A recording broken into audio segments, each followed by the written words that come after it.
بسم الله الرحمن الرحیم. ګران کتونکو، هیله لرم ښه او جوړ یاست. چې جامع پته یم نن راځو زه دې په اړه تاسو ته معلومات کوم او چې څنګه کولی شو جاوا د سکیل سرور سره کنیکټ کړو. نو د دې لپاره زه خپله د جاوا د کوډ لپاره زه اکلیپس آی ډي استعمالوم.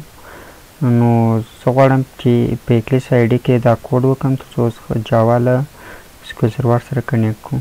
نو لومړی راځو خپله آی ډي خلاصو. کله چې مو آی ډي را خلاصه کړه نو موږ تاسې راځو اول یو نوی پروجیکټ اخلو، جاوا پروجیکټ.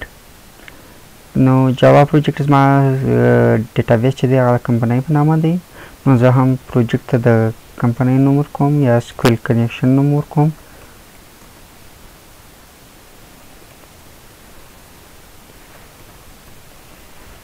سکیل کنیکشن مې نوم ورکړی پروجیکټ ته. دا به فینش کو. ماډل نه غواړو.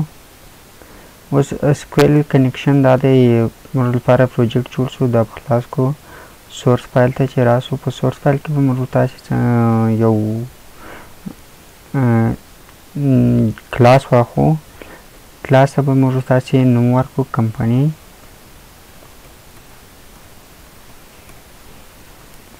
دا پبلیک کلاس دی. پیکیج لرو موږ تاسې، نو پبلیک کلاس غواړو، نه ابسټرکټ جوړو، نه فاینل څخه استفاده کوو. یوازې پبلیک سټاټیک وایي مین میتھډ دې ته مشخص کوو، ټیک مارک کوو چې موږ ته مین میتھډ باي ډیفالټ جوړ شي. ګورو موږ تاسې نو دلته زموږ تاسې لپاره یو مین میتھډ جوړ شو. د دې لپاره چې موږ تاسې کنیکشن وکړو د سکیل، نو موږ تاسې دلته څو شیانو ته ضرورت لرو چې یو یو آر ایل دی او بل زموږ لپاره یوزر دی او دریم پاسورډ دی. هغه درو شیانو ته موږ تاسې ضرورت لرو. او یو بل شی چې دی هغه موږ تاسې باید له ګوګل کروم څخه ډاونلوډ کړئ یا له انټرنیټه ډاونلوډ کړئ چې هغه جی ډي بي سي ډرایور دی. چې دې ډرایور په واسطه موږ کولی شو چې د سکیل او د جاوا ترمنځ کنیکشن سره ورسو. لومړی زه راځم د دې لپاره کوډ کوم چې اول سټرینګ له ټایپ څخه موږ تاسې یو آر ایل اخلو. یو آر ایل کې موږ څه ته ضرورت لرو؟ په یو آر ایل کې اول جی ډي بي سي اس کیو ایل سرور،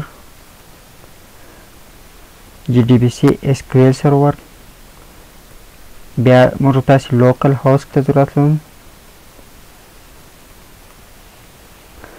لوکل هوسټ د سکیل سرور لوکل هوسټ چې دی هغه 1433 دی. هغه وروسته موږ ډیټابیس نیم دی.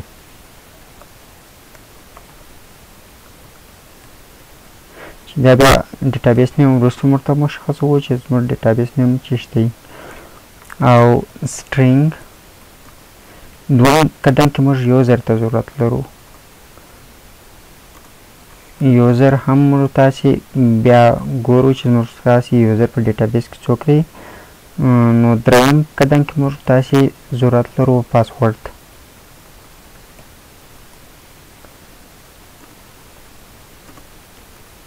پاسورډ به هم موږ تاسې مشخص کړو چې موږ لپاره کوم پاسورډ ضرورت څه. نو دا زموږ تاسې کنیکشن شو. وروسته له دې وروسته غواړم چې اوس تاسې ته جی ډي بي سي ډرایور ډاونلوډ کړم.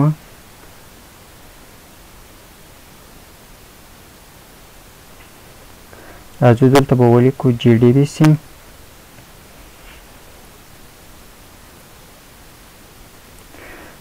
مایکروسافټ جی ډي بي سي ډرایور فار سکیل سرور. دا به کلیک کړو.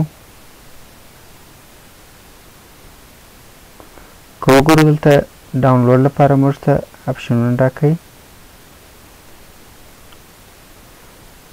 ډاونلوډ مایکروسافټ جی ډي بي سي ډرایور فار سکیل سرور.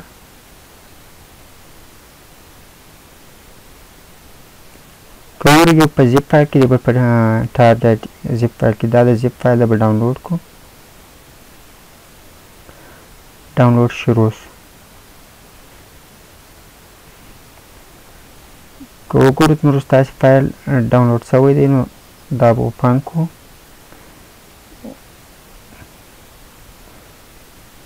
کله چې دا اوپن کړو نو دا په فولډر کې اوپن کړم، شو فولډر.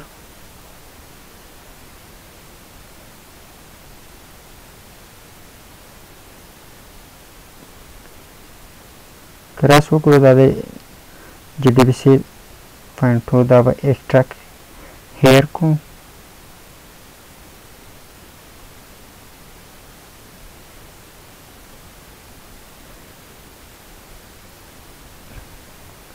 که وګورو دا به هره GDK چې ته یې کاروئ که هغه 8 وي که 11 وي که 13 وي، زه خپل 13 GDK استفاده کوم نو دا فایل به زه کاپي کړم له دې ځایه.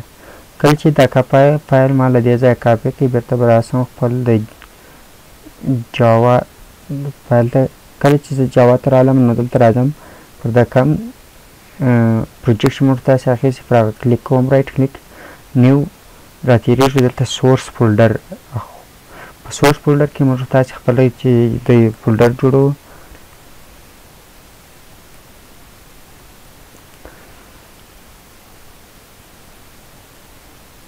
سیس په نامه ما یو فولډر جوړ کړی. اوس راځو دا فولډر کې دا زموږ ستاسې فایل پیسټ کوو. که دا فولډر خلاص کړو دا دی ویني دغه فایل موږ تاسې دلته پیسټ کړی. اوس راځو څنګه دا اډ کوو. راځو په GRE سیسټم لایبرري باندې رایټ کلیک کوو، بیلډ پات باندې کمپیر بیلډ پات انتخابوو. هغه وروسته راځو لایبرریز دلته انتخابوو. که وګورو کلاس پات باندې کلیک کوو، اډ جارز نو موږ یو جارز فایل اډ کوو. که وګورو په ریسورس فولډر کې جار فایل لرو، دا به اوکې کړو. اډ اپلای اینډ کلوز موږ ستاسې جار فایل اډ شو.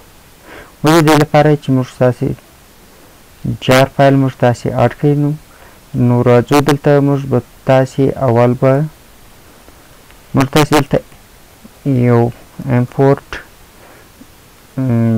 جاوا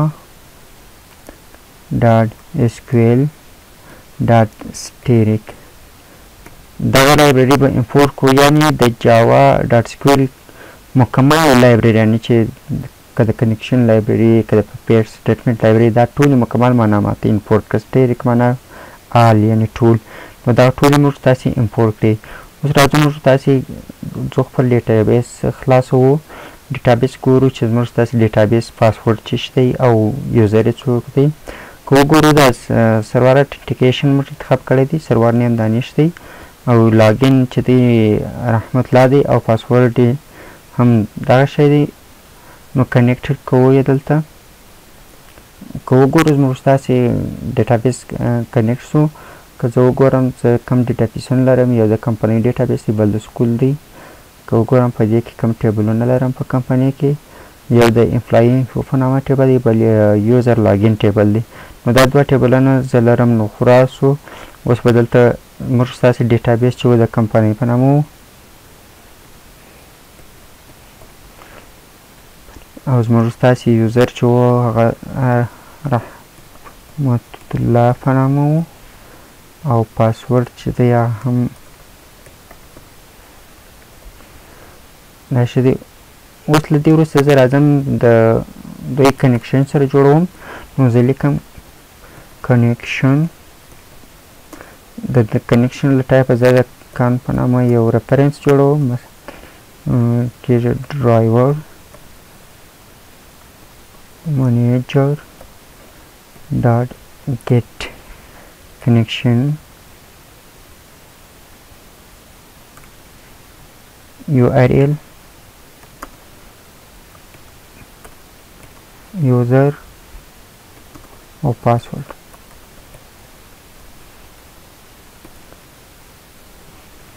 ګورئ چې پروکو دا به try catch block surround with try catch block ورته به واچو. کله چې try catch block ته موږ ورواچو اوس به راسو دلته به یو میسج شو کړو چې آیا موږ کنیکشن سره رسېدلی دی که نه دی رسېدلی. نو زه به میسج ورته شو کوم. g option find dot dialog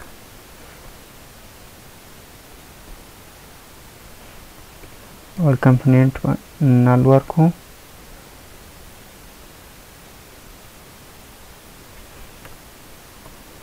دلته موږ یو میسج ورکو چې میسج دی مرتبط کې with connection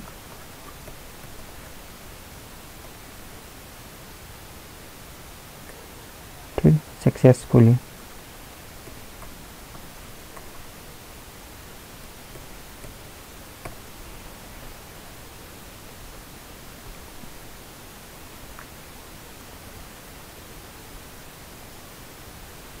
बस दा बदलता हम पेस्ट को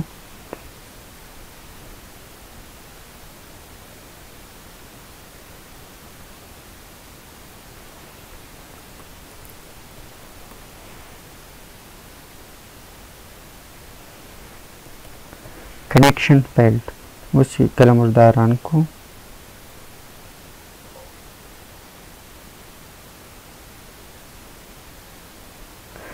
connected successfully دا میسج موږ ته ښکاره کوي موږ ستاسې کنیکشن وشو که اوس دلته یو پاسورډ دا پاسورډ غلط واچوو نو دی به ماته وایي کنیکشن فیلډ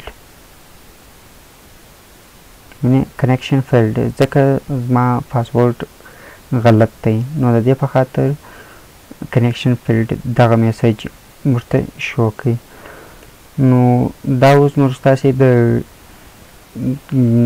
جاوا او سکیل کنیکشن له دې وروسته به زه ستاسو دومه ویډیو چې د هغه به لوګین فارم وي څنګه کولی شو د ډیټابیس څخه ډاټا راپورته کړو ډاټا ور اډ کړو ډاټا اپډیټ کړو ډاټا ډیلیټ کړو د جویا له لارې نو هیله لرم چې